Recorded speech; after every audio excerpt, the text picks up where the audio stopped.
Hello and welcome to the Scoutcast. My name is Joe. And my name is Andy. Welcome. Usually we say welcome to Seb as well, but Seb has been in touch and said that his internet is of a point where it's below a ZX Spectrum dial-up Alexander Graham Bell. It was of a level where I don't think we could have a conversation. So, but he'll be back next week. He's got a booster coming in, and a booster is just what I've had a few hours ago at nice. at Haynes Motor Museum in Somerset, where they give the jabs down my way, which is very nice. Very nice, very nice. Andy, what is coming up in the show? Yeah, we got a lovely show today, obviously, because we've had the international break, and I think people are bored of watching England win easy games. So it's going to be looking forward to getting back into FPL now. We're going to do our roundup of Gameweek 11. To be honest, just to remind me and Joe what happened, because I actually, just before you came on, had to remind myself what score I got. Then we're going to go to Joe, who's going to be talking about Kane and Son and the challenge of perma-captaining Salah as well. And we're going to be looking at the community's uniKane pictures. Yes, that's right. That is an actual feature on our show tonight. Yep. The main feature. Yeah, I mean, it's pretty good. The rest is dross. That's the benefit. Yeah. Sorry, I'm getting all these updates coming up on my laptop right at the wrong time. Go away. Then we are looking at topic number 2, which is my topic, which is Crystal Palace. I did not think this year I would be doing a whole topic on Crystal Palace, but there it is. That is how much they've improved this year. So I think they deserve it. Then topic 3, Joe's going to be talking about goalkeepers, because a lot of people, unfortunately, not unfortunately for me because I didn't own him, but Sanchez was in goal for them and he obviously got sent off. Yeah. So what are we going to do if we now don't have a goalkeeper this week, or do we look to move him out? What is it we're looking to do? Or you're like me and you've got the Brentford goalkeeper, not the good one. Yeah, exactly. What do we do then as well? Then we're going to have a look at goals in imminent, look at our next 4 fixtures, look at the community team, which is Alex's team, and then talk about our differentials and do our team reveals as well. So we've got a donuts week, which is a jam-packed one. It is indeed. It is indeed. Welcome to all those that are joining us in the live chat. I almost said jiving with us in the live chat, but you're welcome to jive and join us. Steve Elbows, Delia's is going to appear in a bit with her amazing pictures that she's done for us. Lynn, Eddie, Tony, FPL Focal. He's number 2 in the world, isn't he? FPL Focal, have I got that right? I know he does fantastic videos, doesn't he? I might have promoted him. Okay. Jack, Brokenshire, Mario, and Rodrev, and whoever else I have forgotten to mention. Thank you so much for joining us in the live chat. Just 12 likes. Oh my God, that's tiny. We've got lots of you here, so do press the like button. It does something to do with youth and algorithms and YouTube. So we usually have a rough with a smooth, but it was so long ago, we're not going to bother with that. We just find it's just too long ago. So we'll sort of do a little bit on our team. So remind ourselves what the hell is going on. So our game weeks, I'll go first. It turns out I had my best ever game week of the season. I got 70 points, but I got a game week rank of about 100k. So that propelled me back up to near, 117,341. So nice green arrow. Cancelo, massive returns. Alexander Arnold, Livramento, who I played. He didn't come off the bench, he was there. Salah, a little return. Rafinha, lots of people getting rid of Rafinha. I was delighted because he's great, and I just want him to play all the time. Kane and Antonio did not do well for me, but it's Armstrong, and Armstrong is the reason I did so well this week in terms of a rank rise. He got me 9 points. He's owned by 1-2%. So pretty much all of that 9 points goes on to my score. So unlike when, say, Salah scores and captain, he's 190% owned. I'm getting a minute bit of those points. It's nothing. Yeah. But Armstrong, fully 9 points, and that is the beauty of a sort of a Chris Wood, Armstrong, Trossard, all of these differentials. And if you've got those players that can score well, and be a differential, they can give you a rank rise. So that could be my only one this season, but I'm going to cherish the memory of Armstrong's goal there. Andy, another good week for you as well. You got a green arrow last week. I maliciously gave you a red arrow. I know. But you had a green arrow last week. Green arrow again this week. So tell us about your game week. Yeah, so I was saying to Joe just before we started that I'm basically just trying to slowly claw my way back from captaining Havertz that week. And actually, I've been doing okay. 2 green arrows. There's nothing more you can ask for, really. About 100k rise this week. Cancelo and Alexander-Arnold. I know quite a few people had them, but it was nice to see them get a return. 26 points between them. Havertz finally getting me a goal, which was lovely as well, which meant I needed to change my profile picture on Twitter too for a little while. Saka, he's so the Nurley man all the time. Like, obviously, he had a goal chalked offside. Yeah. He looks so good. His stats are so similar to Smith Rowe, but he just doesn't seem to get those returns. And I know what's going to happen. As soon as I sell him, he's going to he's going to return. You just got to stick with him. Smith Rowe is the... But in these types of decisions, the sort of 50-50, you just stick with them. It's like both of us own Chilwell. There's a temptation to move to James, but then you move to James and it'll be Chilwell who gets those points. Yeah. That's exactly how it feels, and I just like Saka. I like Smith Rowe anyway, but when I got Saka on my wild card, Saka was pretty much nailed, and Smith Rowe, everybody was still like, I'm not really sure he's going to be playing every game, and obviously he's done very well, but stats wise they're very, very similar, so I will be sticking with Saka. Foden, the Brentford boys, I'm so disappointed with. Tony and Mbumo. I mean, nobody was expecting a loss to Norwich, and let alone Tony and Mbumo not to do anything, either of them. So a little bit disappointed there. Livramento first on my bench, which is the first time this season that's happened, but to be honest, I'm fairly happy. 59 points, 100k green arrow, we move, isn't it, is what they always say. So I'm fairly happy.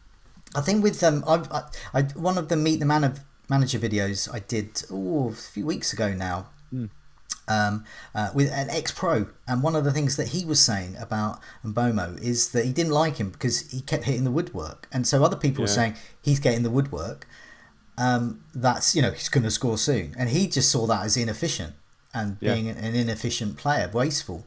And they do count it as a shot off target. It is off target. It is indeed off target. It's close to the goal, but it's off target. So I didn't make. I don't think I made a move that in that regard. But if looking for that type of player, Smith Rowe, Gallagher, and we'll talk about Palace in a bit. Trossard, these are all above Mbomo for me now, and indeed the case with Tony. Tony's the one I fear because he is so well owned by engaged managers, but he's a striker for a promoted side. He is what he is.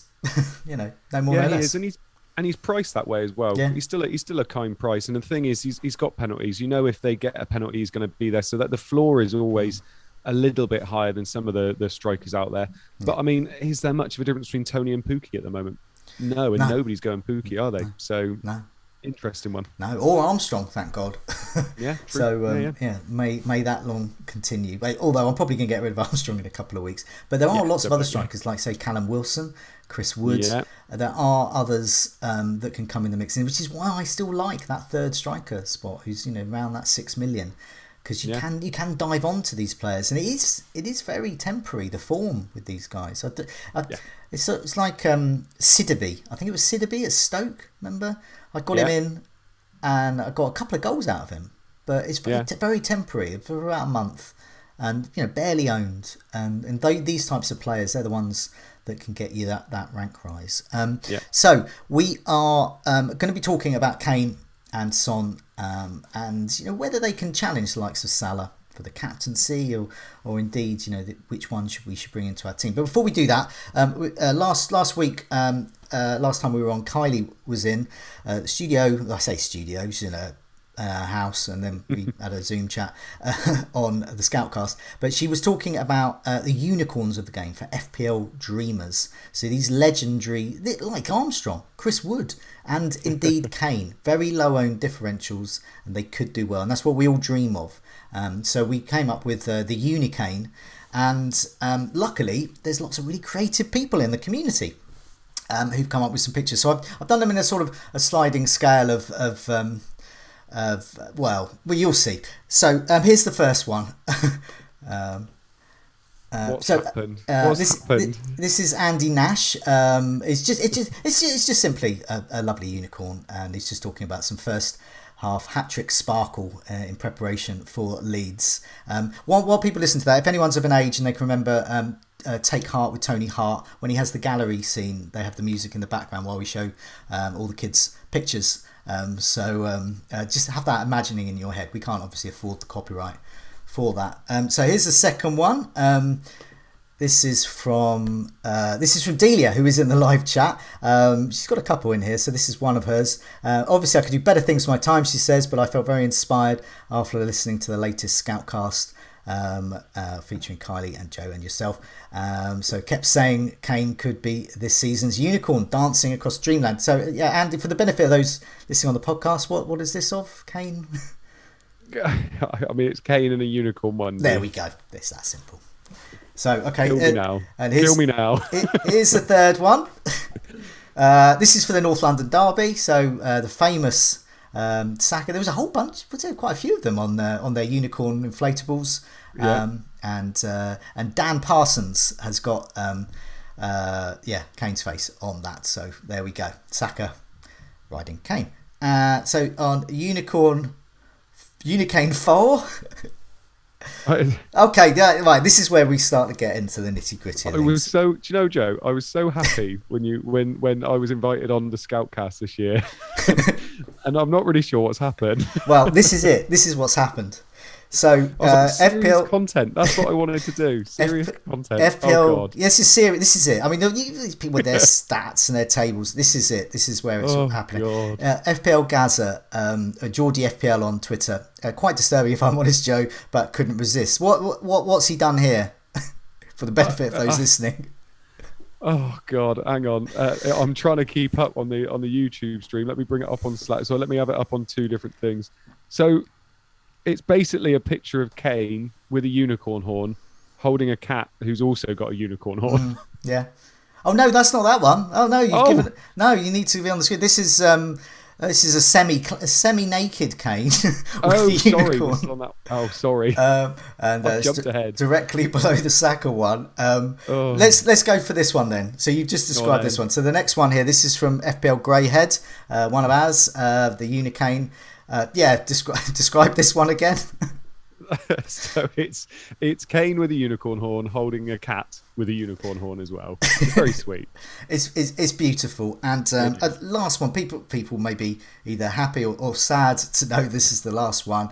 This is Delia's one. So this is the last one. So this is a not suitable for work version. I'm assuming that's not an Australian county. So please, can you describe this one? So it's kind of a it's the bottom one. Naked. It's a kind in of more like ways than one. Naked man with a unicorn horn, and Kane's face has been photoshopped onto it. I'm a teacher, Joe. I'm not sure whether I can be a part of this anymore. No, you can't. So luckily we've moved on. But I'm hoping this picture goes up all over Twitter when Kane scores his third hat trick in a week. So it could happen. So once again, a bit like last week. So it's a bit of an update really on Kane and Son and Spurs. Last week we focused on whether Son and Kane were worth investing in, with Conte managing Spurs. They didn't actually exactly excel in their audition, but with 2 weeks past, Conte is now banning condiments, so he's already started. A Kane hat-trick times 2 during the week. Salah's captaincy credentials taking a bit of a hit, especially with Arsenal coming up. I think you said on Twitter it doesn't scream Hall, and yes, it probably doesn't. I was going to talk about that a little bit later, actually, because I think Arsenal's defensive stats are going under the radar a little bit. Yeah. They are very, very good defensively at the moment. And so we wonder if it's now not only time to consider bringing in Son or Kane, but also handing one of them the armband too.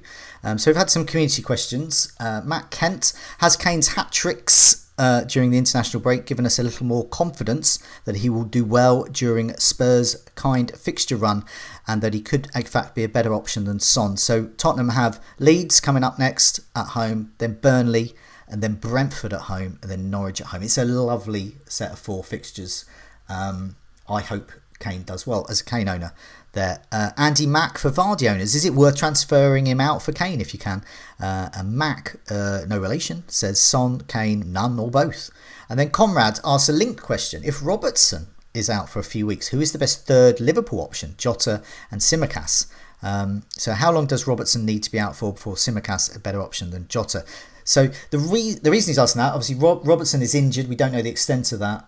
It could be out this weekend. It could be out for longer. It could be available to play this weekend. We don't know.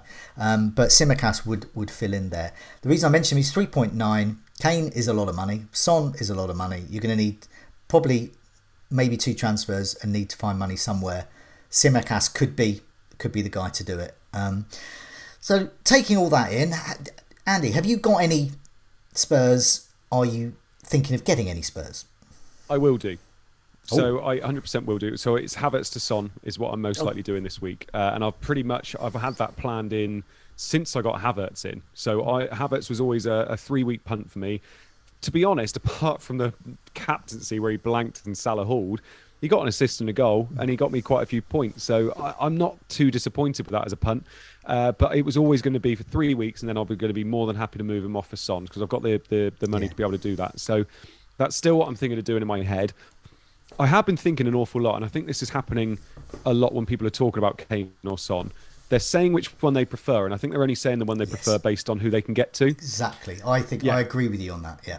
And I'm very torn between the two. I feel like Son is somebody that will do well regardless of what happens with Conte. I feel like he could do well in any team in the world, to be honest. I do feel like Kane relies quite a lot on the supply, and I don't know whether there's a lot of supply in this team at the moment. And I'm not sure whether Conte is going to have been in for long enough to have made that much of a difference yet. No. I think he's a big person in terms of fitness and getting their fitness up and working hard and making sure players around him are working hard, or he just gets rid of them. I don't think he's been there long enough to make that much of a difference. The only thing I will say is the reason I do like Kane over Son is because I feel like he's a much better captaincy option than Son. So I do like the thought of having Salah, and at the moment I'm looking at my team and I don't really have a lot of captaincy options apart from Salah, whereas when you've got Kane, automatically he's that captaincy option. You know, we've just seen it in the international break. He loves taking penalties. He takes a mean penalty, obviously. It doesn't matter. The second one against San Marino, that was amazing. No one was saving that, would they? And I just think that would be the reason I would maybe be edging towards Kane if I was being completely unbiased. But I do love Son when he's in form. And the fact he's a midfielder and gets that extra point as well, and if they get a goal, it's most probably going to be, you know, Kane goal, Son assist, Son goal, Kane assist, whatever it is. So I'm torn between the two of them. But if you gave me the option of both and I could get either for no hits, I think I probably would edge Kane. Yes, I mean I have Kane, and I do agree it's very team specific. My promotion of Kane is around. I say he's good for my team. I also like the fact that it goes well with this unicorn thing, and that's another reason I like him. But that's not for my team, but just in terms of, you know, for content. But in terms of recommending Son, I think it is so team specific, and I hear this all the time. But if you have a Havertz, so a Havertz to Son is an easy move. I had Ronaldo as Manchester United's fixtures were coming poor, so it was an easy move to me. I didn't really have that Son role. So whichever way you've got, I mean, it's very unlikely you're going to have the luxury of being able to make both moves this week. But if you've got Vardy, that would be a temptation. If you've got Havertz, if you've got another midfielder who's perhaps 7.5 or something, and you've got another 2 million you can get for somewhere on a 2 frees, you can do that. And we'll come to the community team a bit later with Alex's team that we're managing, and we have 2 free transfers. We can do either or.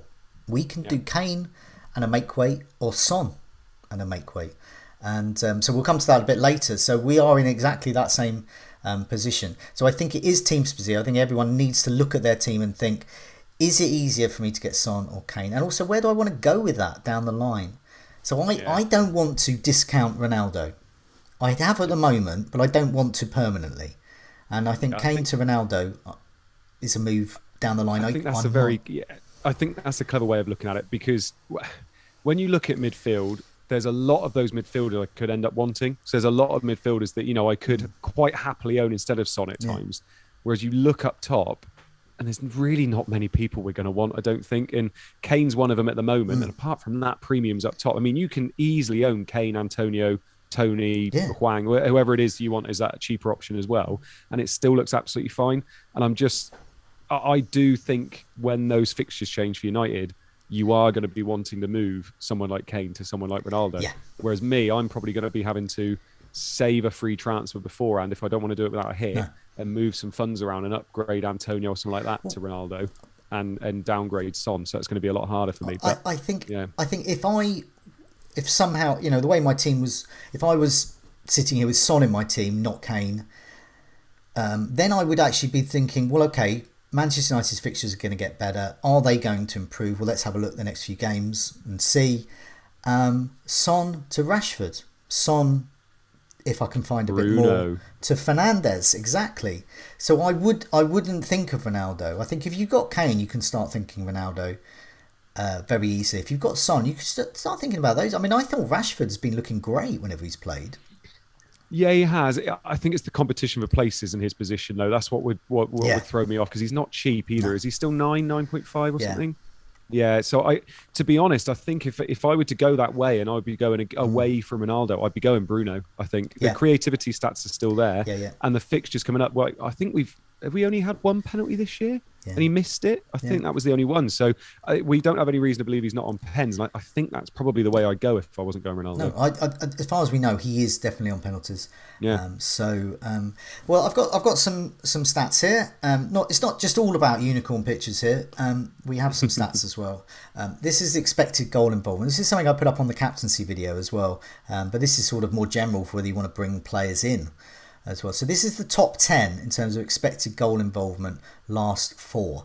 And I've then also added in Son, Kane, Ronaldo. They are further behind. So I think they're still in the top, say, 20. But they're further behind these lot here. So we can see Salah is in a league of his own. So if you are thinking about the captaincy, if you think that he can breach the Arsenal defence, he is more than capable. Firmino, we think will be injured. That looks pretty certain, but he's up there as well. Aubameyang, tough fixture this week though. King at Watford against the league's worst defence, Manchester United. There we go. Bowen is a player I hope I don't go to the end of the season without owning him, because he has been considered as an FPL asset. He's a really unsexy FPL asset. He is just chipping away with the assists, the odd goal. No one's getting him. No one's ever consider him. I think he's still a great option. Let's see when West Ham's fixtures improve.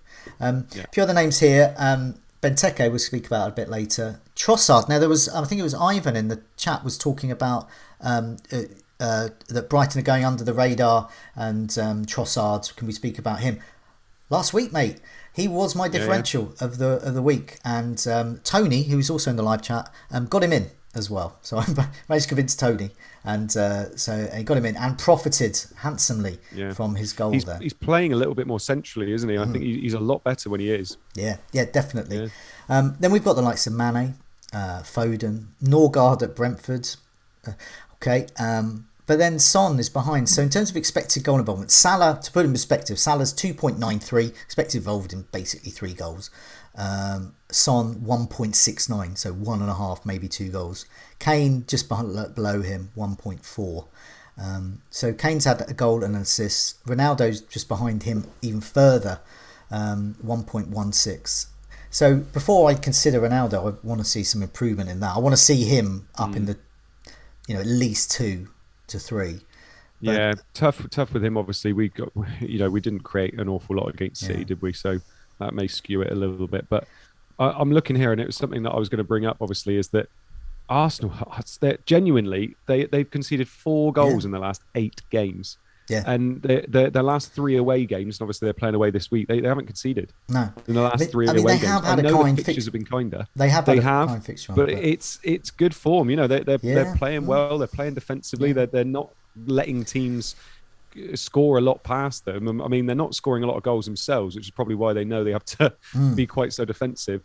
I mean, it's one of those things, I think, where do we focus on the fact that Arsenal are turning into quite a good defensive team, or do we just focus on the fact that, Salah is just in supreme form? And it's tough to go against Salah again. Yeah, myself and Tom discussed it earlier on the captaincy video, so I do urge people to have a look at that for more my thoughts on it. But basically, I am going to be captaining Salah because I do think he'll return. And it is annoying, his effective ownership, and people don't like talking about it. It's like the elephant in the room, but you have to. Because I know. If you don't captain Salah and you own him and he scores a goal, then you are getting 90% of a player scoring a goal against your rank. You're immediately slipping. Immediately. So get it. I mean, I had my best game week last week, captain Salah. Since I started re-captaining Salah again, I've got green arrows again. And the reason is because you can't slip too far back. All you can do is take that risk that someone's going to score more. And it could be Son and Kane. But as you said, I mean, they are unfit. It can also be a gift, though. It can also be a gift that he's 200% EO, because what that does is take a lot of effective ownership away from all your other players. So, I own Foden, I will own Son, and they've got nice fixtures this weekend. And I'm looking at it and thinking, well, actually, there's going to be a lot of other players in my team, pretty much all of them, where if they score, I'm getting their points, which is lovely. Yeah. So as long as Salah's your captain and he's not 200% EO, which he'll be just under it, you're still gaining for that, and you're still gaining for every other player in your team, which is big as well. But, play it your way. If you don't fancy Salah against Arsenal, don't captain him. The thing is, for me, like I said, I'm looking at my team, and I'm actually struggling to find any other captaincy options, really. And Foden is someone that I looked at. Cancelo, someone I looked at, because they're playing against Everton, who are pretty awful at the moment. And then Son would be probably my second choice. And if you had Kane, it is tempting, but I do agree with Joe. I think a lot of us got burnt not captaining Salah, and I think how effective his ownership is. Last week, Kane's ownership for me around my rank was about 5%. Yeah. So even him getting 2 points was 2 points gain there. Yeah. But he, in the top 10,000, which I'm not in, he was 25%. That was last week. Now, his 2 hat-tricks later, how much the engaged manager is going to be looking at someone like Kane or Son? The Son is already up to nearly 20% amongst all managers. So already his ownership is going up. So they're not going to remain differentials too long if they do anything against Leeds. And Kane, I think if you're in the top 10,000, I think his ownership is going to be around 30, 40. I reckon it could go up to. If it was 25% last week against Everton, against them. So it depends, because it depends whether the top 10k will have somebody up front that they can move to Kane, I guess. Because if they're in the top 10k, they probably haven't lost a lot of points on those strikers like a few of us have. I think if they've got Ronaldo, still with Lukaku, they could still have Ronaldo, Vardy in particular. But around my rank and your rank, and probably, everyone apart from 10,000 people, the rank, Kane, just owning him is fine. Yeah, it's just I think so. And I think that's it. I think just owning those other players is fine. And you look at it, even players like Trent, Trent is still not owned by about 55% of people. So no, it's more than that, 60% of people. So players like that you think are going to be so highly owned, still getting you lots of points.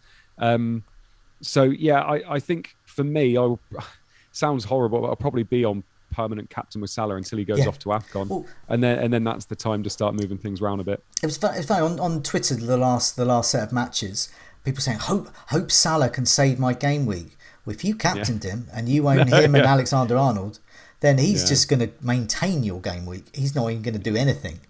Now, the real people who would benefit from any form of Liverpool goal or assist are those, I've got Jota. Someone might have double Liverpool defence. Someone might have, I don't know, whoever else is got Origi they might have. These are the ones who are going to go I hope they say. I'm thinking there. God, I hope Jota saves my game week, but Yeah. Salah, it's just gone.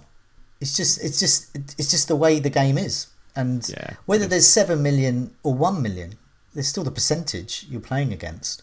Yeah. No, I do agree. Yeah.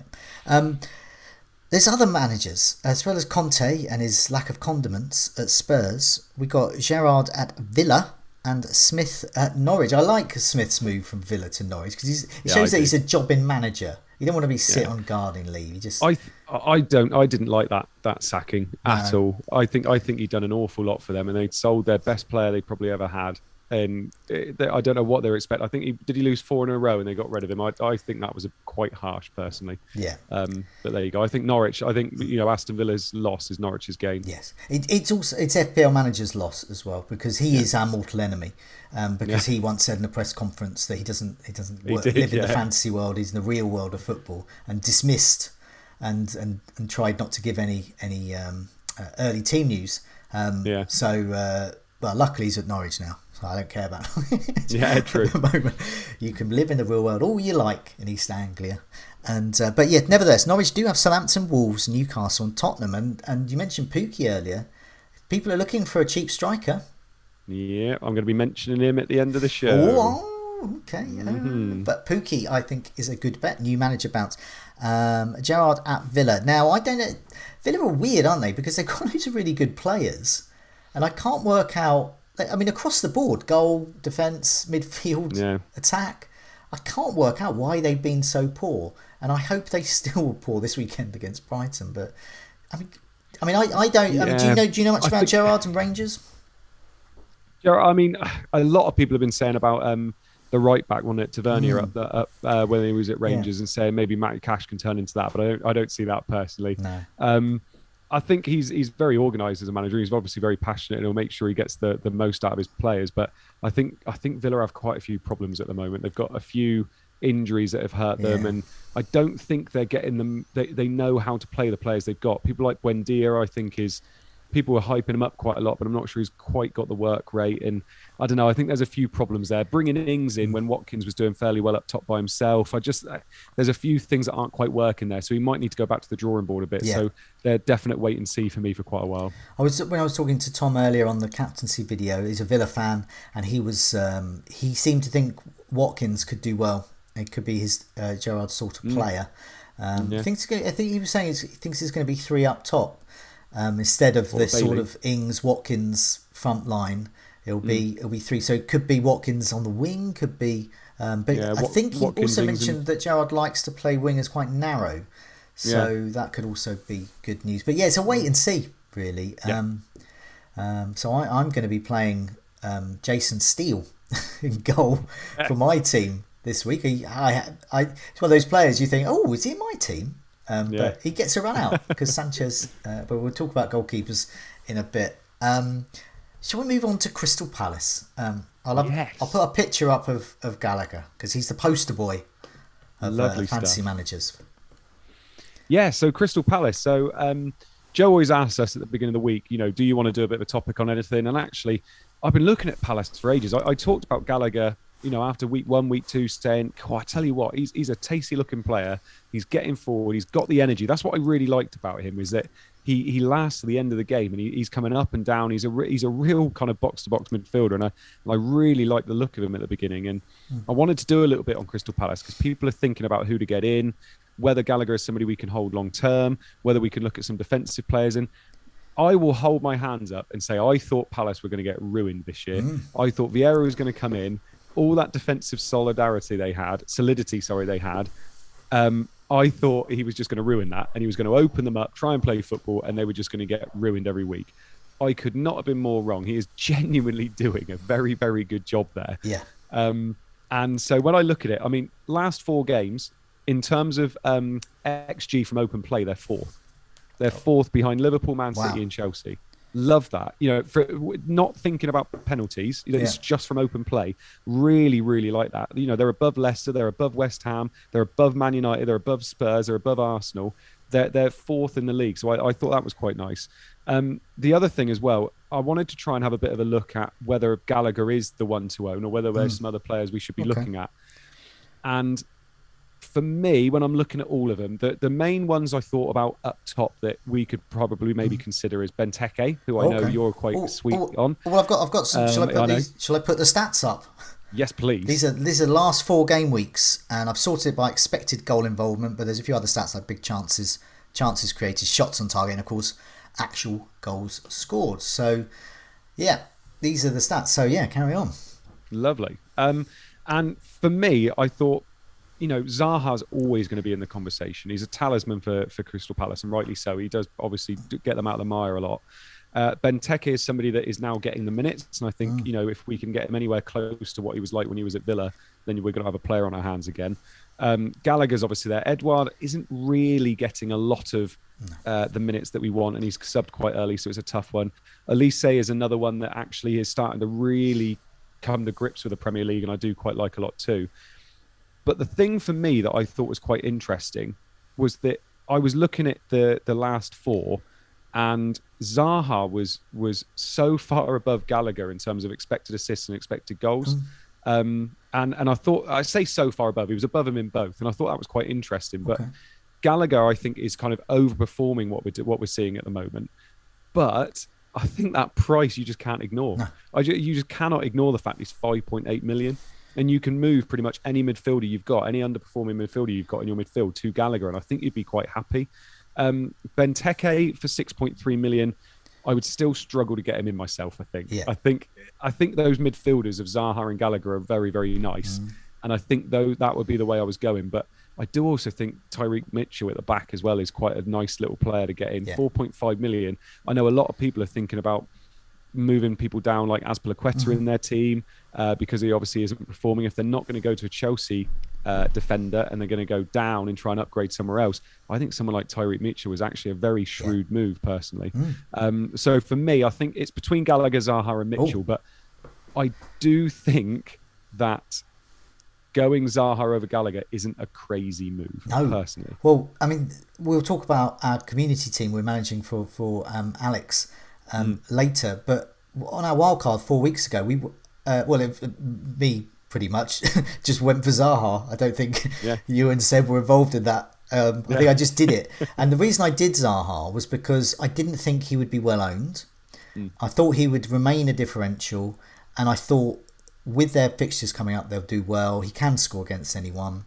And once again, I think you're getting nice set of points from him. You're not getting like a bit of a point, a small percentage of his points. You're getting all of his points, and he's on penalties as well when Milivojevic isn't on the pitch. So looking at these stats here, Benteke absolutely in a league of his own when it comes to big chances. That is interesting. Zaha just behind with 3, so Benteke with 5 big chances. But in terms of chance creation, once again, Benteke and Zaha are there. Edouard's there, Elise, Mitchell and MacArthur all there. So that underlines Mitchell's potential for assists. But it's Gallagher with 10. And he's had 5 shots on target. And the thing I've noticed, and Palace fans might back this up as well, is fairly evident. If Milivojevic is on the pitch, Gallagher's taking less set pieces. And Gallagher does less well in terms of as an FPL asset.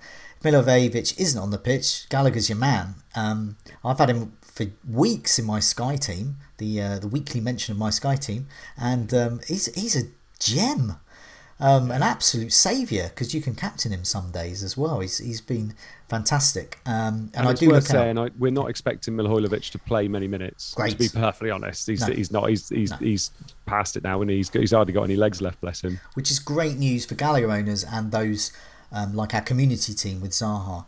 It's Benteke is intriguing me, but more on that in a bit later. But I'm glad you said that about Mitchell as well, because if in our community team we're managing, we want to get Kane in, a great way would be to free up some money in defence and moving one of those. If you've got 2 Chelsea defenders, Chelsea's good run has gone. And to be honest, their defence hasn't been that great, except I know people say, what are you talking about, Chilwell, James? They're great, but if you want a clean sheet, perhaps you're not going to get that. But if you want attacking returns, Chilwell and James. But if you're sitting there with Rudiger and James, or James and Christensen, so I had Christensen last week, then perhaps freeing up a bit of money to someone like Mitchell could be quite a shrewd move. I like that. I think so. I think we might start seeing a lot of people going to 3 at the back and seeing people like Mitchell and Livramento on the bench a lot. Yeah, definitely. A lot of people as well on Twitter have been asking whether Eze coming back is going to hurt Gallagher moving forward, and I don't think it is personally. I feel like Gallagher is integral to the way Vieira wants this Palace team to play, and I'd be very, very surprised if he drops him anytime soon. Yeah, definitely. He is probably surprised to himself. He's in the England setup now, so and he would like to maintain that. So I think he's a great option. Well, we'll come to my team decision a bit later, and other people might be in a similar position at the moment to go for a sort of 6 million and below midfielder, and Gallagher is in the running. We had a community question from Conrad on this. He was talking about, is it worth getting Bowen despite the difficult fixtures, or is Gallagher, pointing out that with 2 goals and 2 assists, I think he got 1 assist on here, but I think in the last 7, so 2 goals and 2 assists in the last 7, or perhaps Cornet at Burnley, or Cornet even, and so there's a lot of choice there, and Smith Rowe, who you like as well, and Saka can do. I mean, there's so much choice, isn't there? Yeah, I think for me, if it was between all those ones, to be fair, I think we do have to start thinking about West Ham as a top 4 team, because they're getting the results every single week, and I think Bowen is very, very good for that team. He's obviously taken a lot of set pieces, and with West Ham, we know they're going to do well at set pieces. Zuma even scored the other day, didn't he? Finally. But I look at those options. Cornet, I'd be worried that I wouldn't want to bring him in, and then in a couple of weeks' time, he's going to be off to African Cup of Nations as well. So that kind of puts me off him a little bit.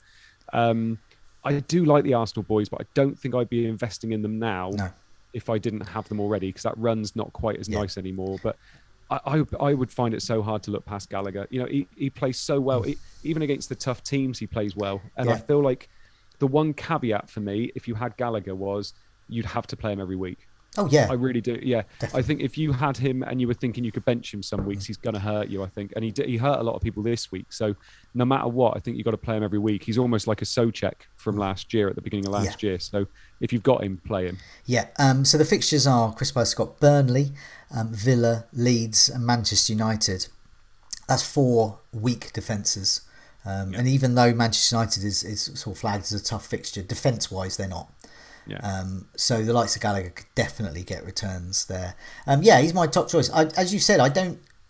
For myself, it all depends on Livramento's fitness. He had an injury going into the international break, but I don't need Gallagher at the moment. He would just. It's a place that's on the bench currently. But I do want him at some point. So I might miss out against Burnley. For me, I think it's going to be someone like Mbumo going to Gallagher. I think that makes a lot of sense. If you're holding someone like Mbumo, somewhere around that, 5.56 million mark. I think if they're underperforming, like Mbumo is, I think you can move to Gallagher and be quite happy. To be honest, I think Brentford have Newcastle up next. Mbumo is that's last chance saloon for me. Yeah, it's definitely that's his last go. If he does, all the times he hits the woodwork, they just all go in this time. Then you've got a decision to make. But if he keeps hitting the woodwork again, that's an easy move to Gallagher. But for me as well, I'm not thinking about it this week, so we're sort of future gazing a bit. But other people might be in a situation where they want to make that move, or they've already made that move, and or it could be 2 free transfers, freeing up money in midfield to go up to Kane. I think if you brought in someone like Gallagher and Kane this week, I think you'd be very happy. Yeah, definitely. Let's have a look. I've got a section here. It says sort of miscellaneous, any other business.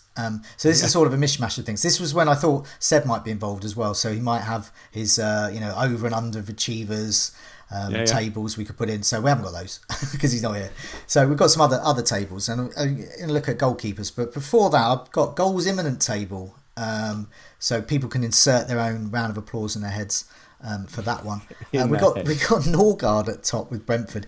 The thing about Brentford is promoted side, and Norgard at set pieces. He's had 13 goal attempts. Is that? I think is that all from set pieces, corners, and not all of them. I don't think. But 9 shots inside the box. So That's why, I mean, I look at like Tony and Bomo, and I've just said, well, why don't you just get Norgard in? Yeah. And put him first sub he or does something. do it. He's involved every week. He's somebody that I looked at one point and thought, oh no, I can't get him because Mbumo, like you said, was getting all those chances and he was basically playing up front. But I think Norgard's been one of those sneaky ones. I think a few people might have got him in on a wild card and they've probably been quite happy. I think so. He has got the stats there to back it up. Brentford's fixtures are still good for the time being. Redmond is on there. Big caveat with Redmond. Long-time fans of this table will know that Redmond is always on it. He always has at least 10 goal attempts and no goals. That is he's permanently on this. Sometimes he does score though, but very rarely leaps off with 2 goals. Tony is there, so those with Tony might want to keep for a week. I think Newcastle, like you were saying with Mboma, that's sort of the thing to do, isn't it? And Bowen is there, and tough fixtures, but see, for me, it's Gallagher or Bowen, really. Yeah, he's coming up on all our lists. He is. And we both keep saying Bowen, but he's everywhere, isn't he? He is. Cancelo is underperforming. So he's so good. He's got a goal imminent. Lots of assists, lots of amazing attacking play, but 6. Is this right? 6. It's one of these figures you look at it and you go, "Is that right?" Yeah, he's top for goal attempts. 16. He's just ridiculous. 16 goal attempts, no goals. 4 of those inside the box. 7 on target. That's the most on target of anyone on this table. Yeah. 4 starts.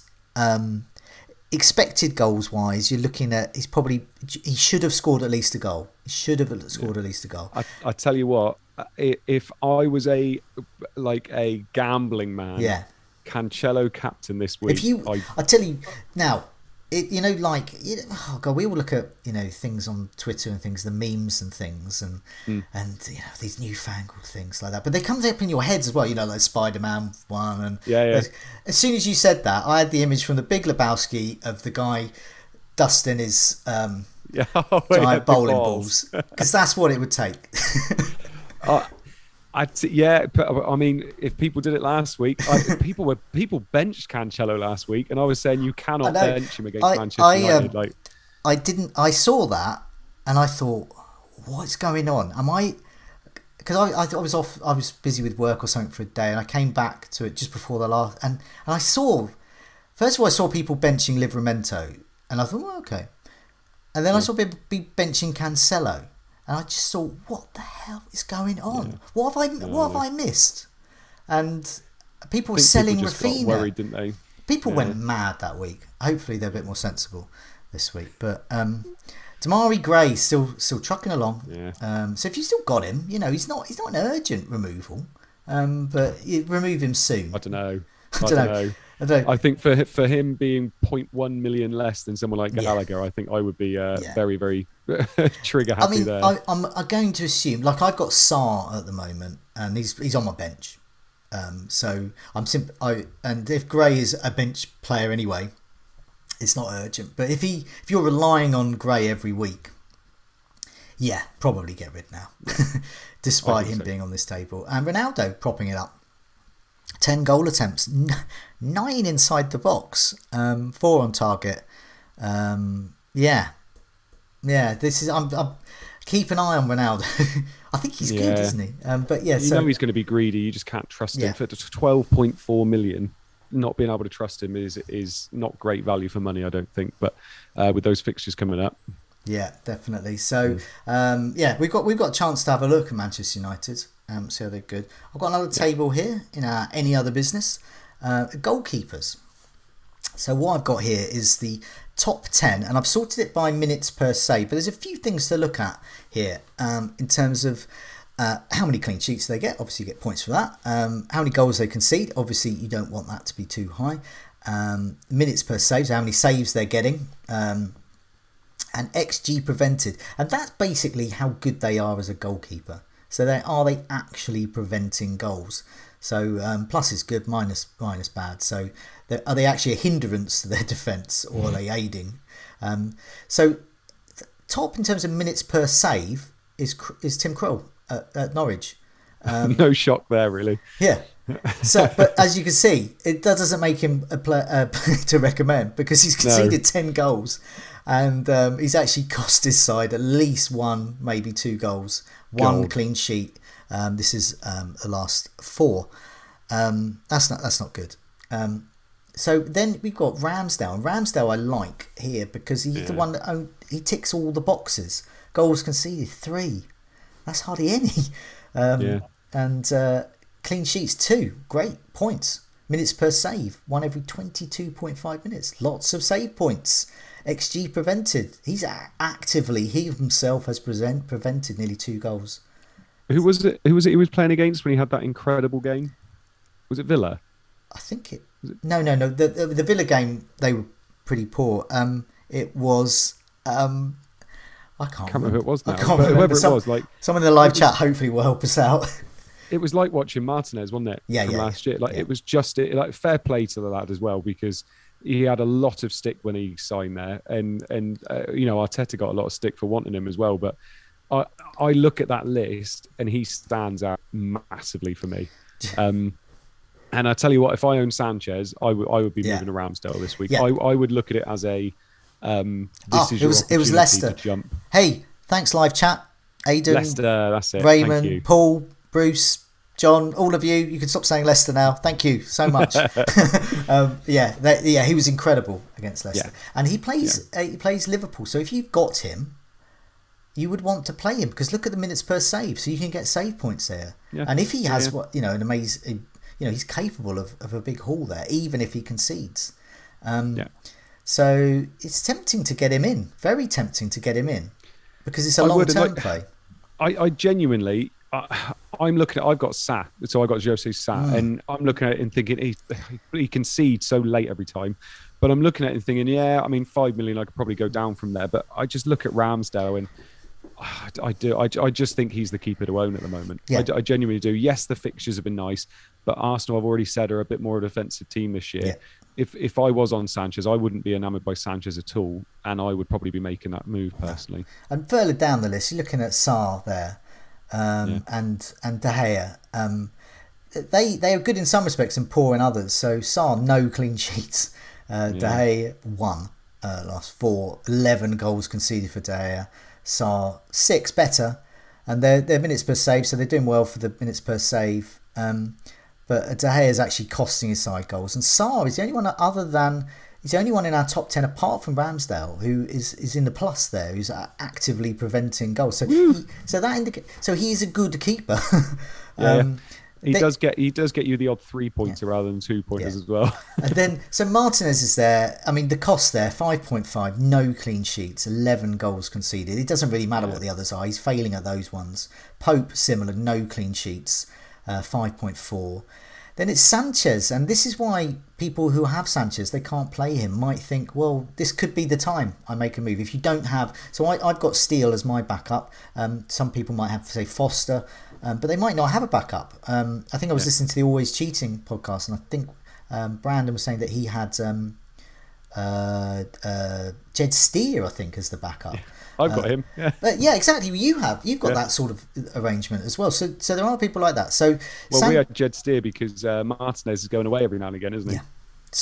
So in terms of minutes per save, it's almost every 30 minutes. So that's not cruel. That's not Ramsdale level. So he's falling down on that respect. Just 1 clean sheet, but 7 goals conceded. So not losing too many points there. But in terms of is he a good goalkeeper, his XG prevented is nearly 2 under. So he's actively costing his side. Somebody that's not on there, and I'm quite surprised. And actually, a few people in the chat now mention it as well, is Gaeta. Well, hold that thought, because I'm not going to put another table up, but I do have some Guita stats. So, lovely. So Alvaro Fernandez rather is on there as well. He's only just started playing, no clean sheets, and he's actively cost his side a goal. Meslier just trucking along, but look, it's 5 million. Fabianski 5. I mean, if you've got 5 million to spare, Fabianski, why not? He's got 3 goals conceded, 2 clean sheets, and minutes per save is 32, so it's not as good as some of the others. But all of that list says to me Ramsdale, doesn't it? But they were talking about Guita as well. So we mentioned the Palace's very kind fixture run. And what I did is I had a look down the list of goalkeepers. So I did the next 5 in terms of minutes per save. It's Meslier's next with a save every 32 minutes. Then Darlow at Newcastle, 36. And then Guita every 40 minutes. He's had 2 clean sheets though, and he's only conceded 3 goals. So he's doing very well in terms of getting the clean sheet points. He's doing very well in terms of not having points docked off him for conceding too many. But in terms of the amount of saves he's making, it's not Ramsdale level. It's not even Jose Sarr level. And also he's sort of minus 0.220, which basically means he's sort of neither costing nor being exceptional. He's just a jobbing goalkeeper. He is a good asset. I think he would be second choice for me after Ramsdale. Yeah. And if you play fixtures, he's immediately got 3 great fixtures. McCarthy's next with 3 clean sheets, just 2 goals conceded. He's in the plus in terms of expected goals prevented, but it's a save every 40 minutes. So once again, it still can't quite compete with Ramsdale, but a good option. And Mendy at Chelsea, 6.2. So, you'd expect better. 3 clean sheets, good. 1 goal conceded, ooh, very good. Save every 40 minutes though. So you're not getting those save points. And when fixtures stiffen, if you can't rely on clean sheets, you've suddenly got a 6.2 goalkeeper. And so he's far behind for me. But it sounds like we're both Ramsdale fans. I think so. Yeah, it's who I'd be going for. Yeah, and very wise. All those people mentioning Guita. I think he is a good option. He'd be second for me, I think. But if you're playing the fixtures, let's have a look at the next 4 game weeks. So looking at the season ticket, this is why we're talking about Kane and Son. Tottenham are top. Leeds, Burnley, Brentford, and Norwich they've got. And then Newcastle. So if your new manager bounce, it's sort of Bournemouth 2.0, isn't it? Getting the band back together. Brentford, Arsenal's a tricky one, and then they got Norwich and Burnley at home. So they've got 3 great home fixtures. Callum Wilson is a player I have my eye on, and I know other people do, and I think he is a good. Like when I got that rank rise with Armstrong, you're going to get a good rank rise with Callum Wilson, and I think he'll do well in this bunch of fixtures. My man Chris Wood, Cornet as well for Burnley, they're third. Crystal Palace, Tottenham, Wolves and Newcastle, there are all opportunities there. Then Norwich. But further down, this is why, anyone who's got Watford players are either not playing them or benching them or getting rid of them. Manchester United, Leeds, Chelsea, City, that's really bad.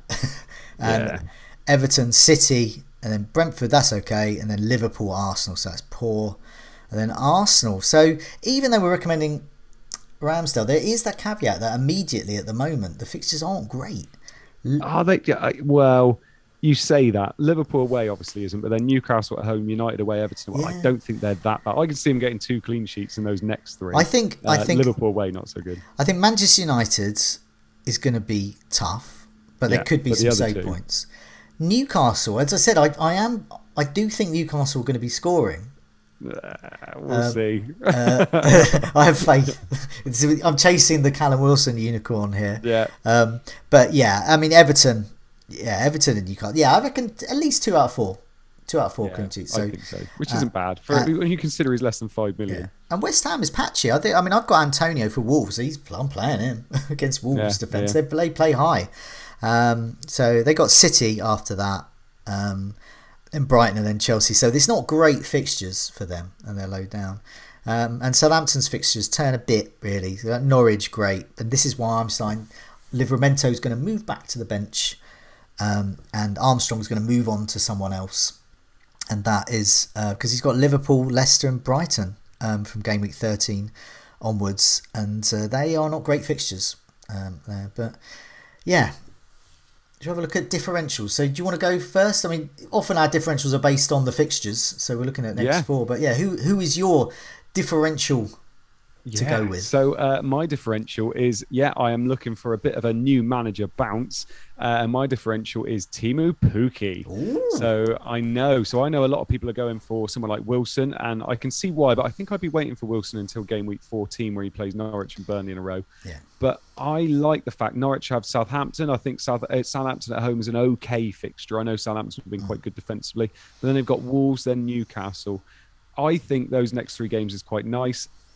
Pukki he's going to be looking for goal scorers in his team, and Pukki's obviously that man. He's on penalties too.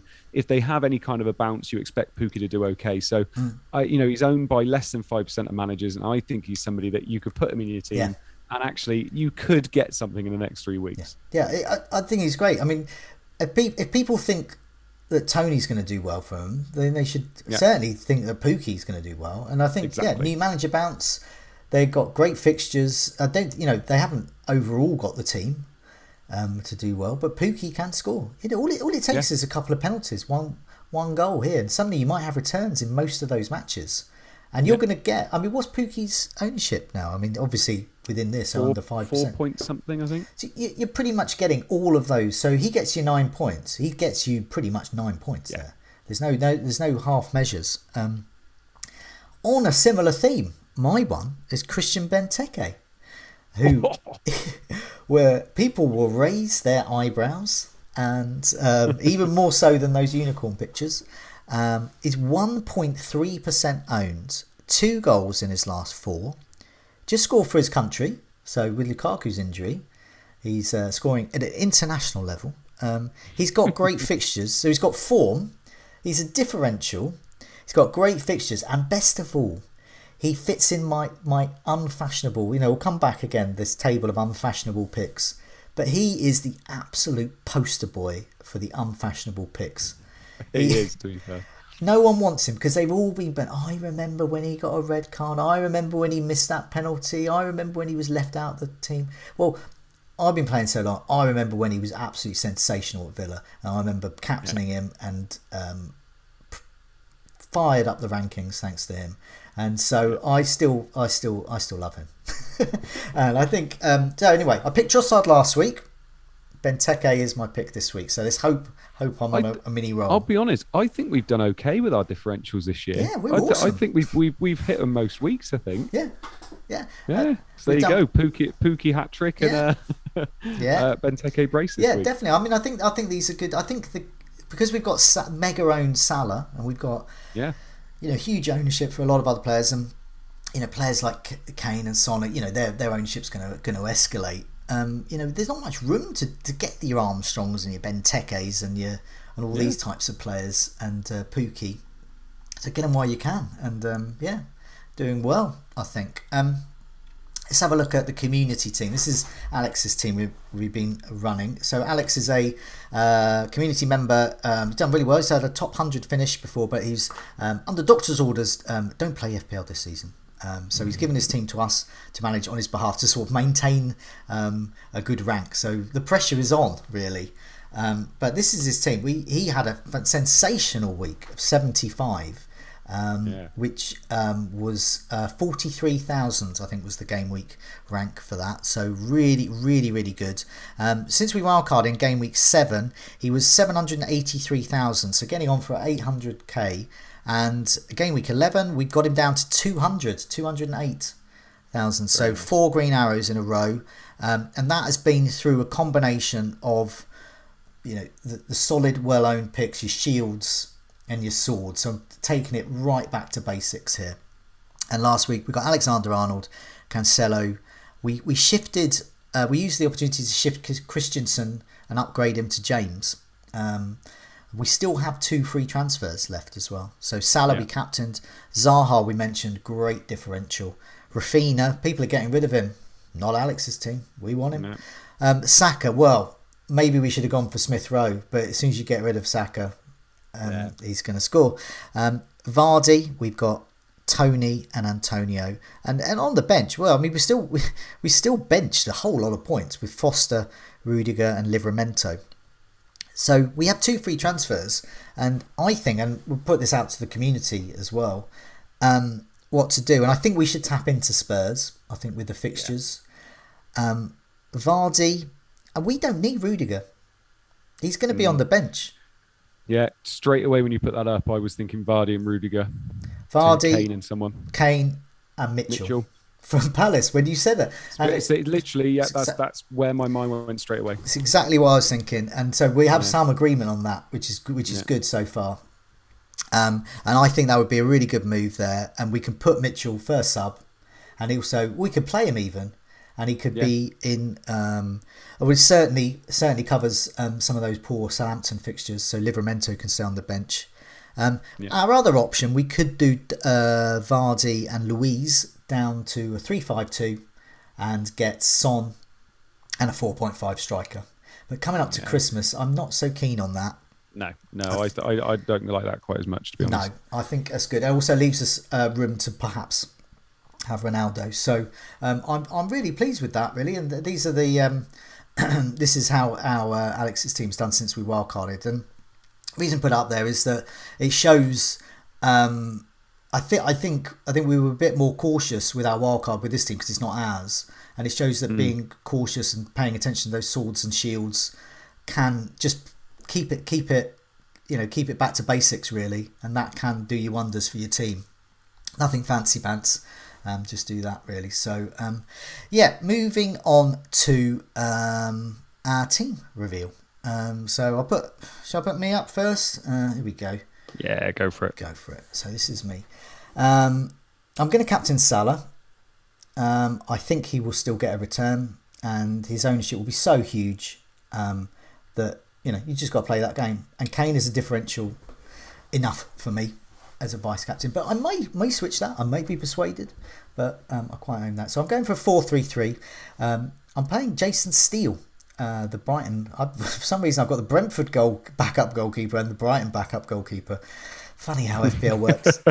So, and that means I can play him against Villa. So that's fine there, and I can possibly make a goalkeeper move another day.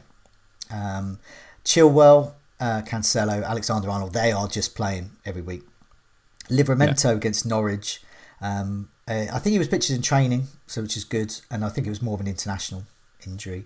Salah captain. I've got Jota, so that's the way I can get Liverpool points. Yeah. Rafinha, he's good. I don't know if anyone noticed. Armstrong's got Norwich, and I can't see him being dropped for Broha. I just can't see that happening. Antonio, I'm just playing it simple now. Antonio's good. He's got Wolves. I'm playing it. Yeah, he is. Yeah. Kane has got 2 back-to-back hat-tricks and plays Leeds. And on my bench, I've got Fernandez, Sarr, Cody, and Sissoko. So pretty bench. But it's if there's any hint of any of these players not starting, then I'm quite happy to go in as Sarr with my first sub against Manchester United, to be honest. Sarr to Gallagher would be easy, and play Gallagher instead of Livramento or whoever else is injured. And Cody, I'm quite happy to keep there for a while because he's just going to be on the bench and he plays. He's fine. So I'm actually looking to save a transfer this week, so I don't know whether I can. And then next week, I've then got Armstrong and Sarr to decide what to do with. Yeah, I think you can 100% roll that. There's nothing there that I'd be scared about not owning personally. No, and last week was one of those rare weeks for me. When you look on live FPL and they have the sort of the shruggy shoulder man, as in it doesn't matter what happens to your rank, and it has a spy in the midst, so it's going to hurt your rank, and a skull and crossbones. And I didn't have any skull and crossbones for anyone else, any other teams. I had the main around my rank that I've had the main shields by chance, and that's not going to happen every week. It's going to be rare, but I think it looks a very good team personally. Okay, I'll go with your team. So your team's broadly similar. So do you want to take us through your team and your captaincy and any potential moves you might be making? Yes, so at the moment I'm in 4-4-2. So I've got José Sá in goal. I've got Chilwell, Cancelo, Alexander-Arnold and Rudiger at the back. Then I've got Foden and Mbumo, Salah captain and Havertz at the moment. Then Tony and Antonio up top. I've got Livramento and Saka on the bench. The reason I'm not mentioning the other 2 bench players is because it's Jed Steer and Richardson, whose first name I still don't know. No. Yeah. So I am very happy with this team, to be perfectly honest. I am getting rid of Havertz. There's talk about Lukaku potentially being back as well. Pictured in training. Havertz was only going to ever be 3 weeks, so it's going to be Havertz to Son this week. Still going to be captaining Salah.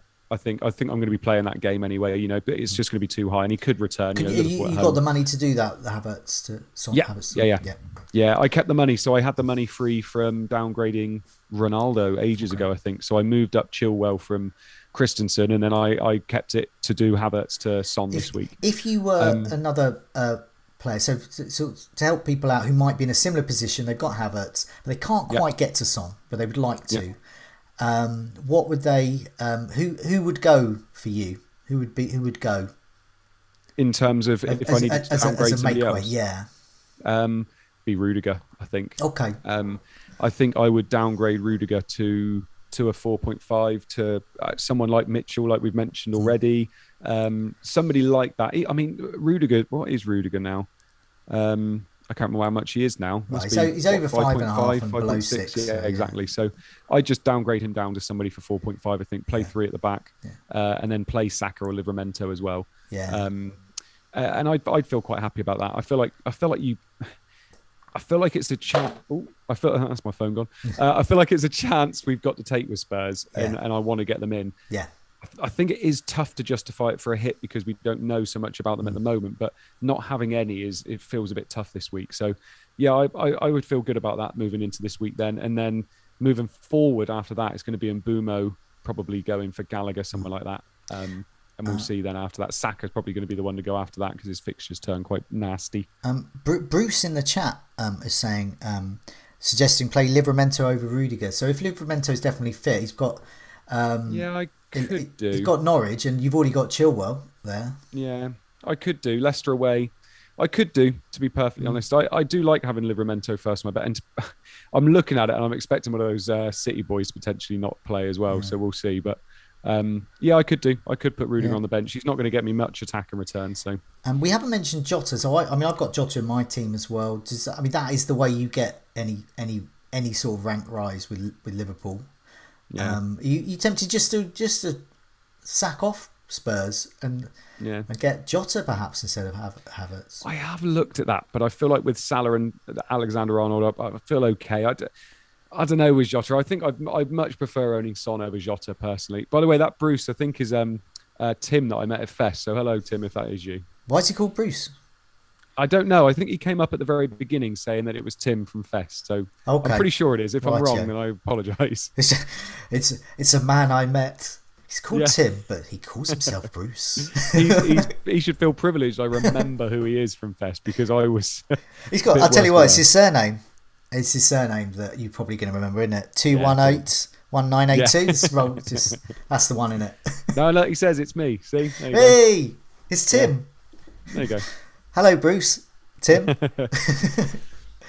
Great. I think we're. I tell you what, we're both full of optimism and beans about Gameweek 12, and that means one thing: we're gonna have an absolute stinker. The first game week back after the international break is notoriously awful. I hate making transfers after it. I just accept. So all the things we think are going to happen aren't.